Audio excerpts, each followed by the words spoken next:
Hi friends, welcome to law की दुनिया legal studies page. तो जैसे कि आप सभी को पता है कि हम एलएलबी करने के बाद एडवोकेट नहीं कहलाते। हमें एआईबी का एग्ज़ाम क्लियर करना पड़ता है। हमें अपने रिस्पेक्टिव स्टेट में अपने आप को रजिस्टर करवाना पड़ता है, जो हमारा 2 साल तक वैलिड होता है। जब तक कि हम अपना एआईबी एग्ज़ाम क्लियर नहीं करते, तब तक हमें एक प्रोविजनल नंबर ही मिलता है।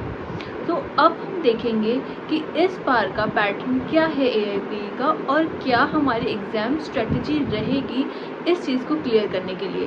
तो आइए चलते हैं। मैं ये भी क्लियर करती चलूँ कि इस बार के जो भी सिलेबस है वो अभी फ़िलहाल ओल्ड सिलेबस के हिसाब से ही आपका रहेगा। बहुत सारे स्टूडेंट्स को ये कन्फ्यूजन हो रही थी कि इस बार का ओल्ड सिलेबस में आएगा या न्यू सिलेबस के हिसाब से पूछा जाएगा। तो मैं भी बता देती हूँ कि बिल ही पास हुआ है, अभी लॉ नहीं बना है और ना ही अभी आपका सिलेबस चेंज हुआ है।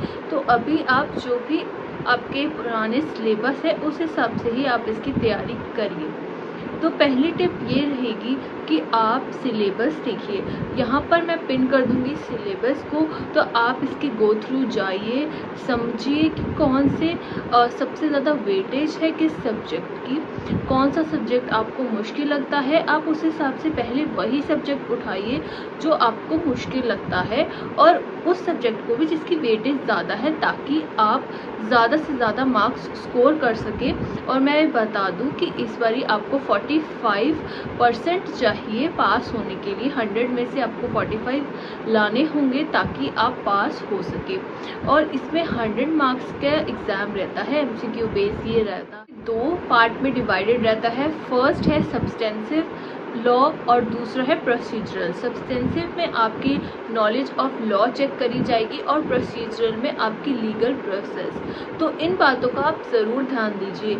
नेक्स्ट है कि आप जब भी आपके एग्ज़ाम आए उससे बहुत पहले ही अपनी तैयारी शुरू कर दीजिए।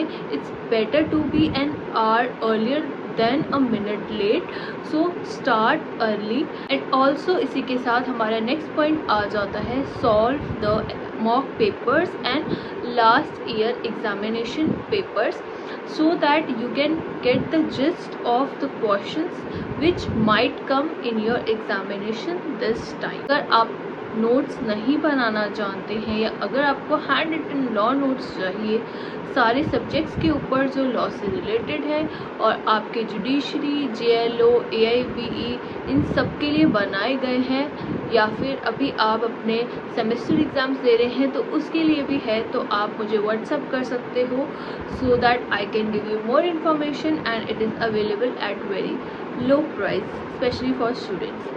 तो आइए नेक्स्ट पॉइंट पे चलिए। आप अपना मॉक टेस्ट सॉल्व करेंगे, आप एनालिसिस करिए खुद से ही कि आपने क्या मिस्टेक्स करी हैं, और अगली बार से उसका ध्यान रखिए और पॉइंटर्स बना के उसे याद रखिए कि आप कहाँ पर और क्या मिस्टेक कर रहे हैं। Next is make schedule, so that you are always in a preparing in a planned manner, ताकि एंड में आप बिल्कुल स्ट्रगल ना करें और आपकी प्रिपरेशन हो जाए।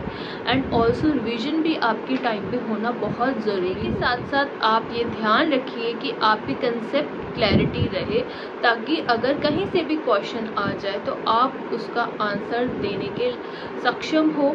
सो आप अपने कंसेप्ट को ज़रूर क्लियर करिए, जस्ट रट्टा नहीं मारिएगा।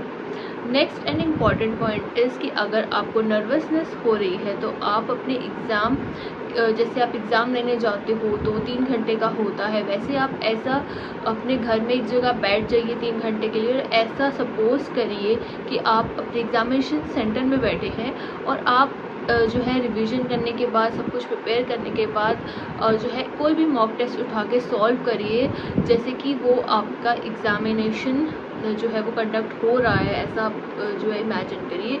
तो आप उस सिचुएशन में टाइम मैनेजमेंट भी सीखेंगे, which is our next point, important point to remember.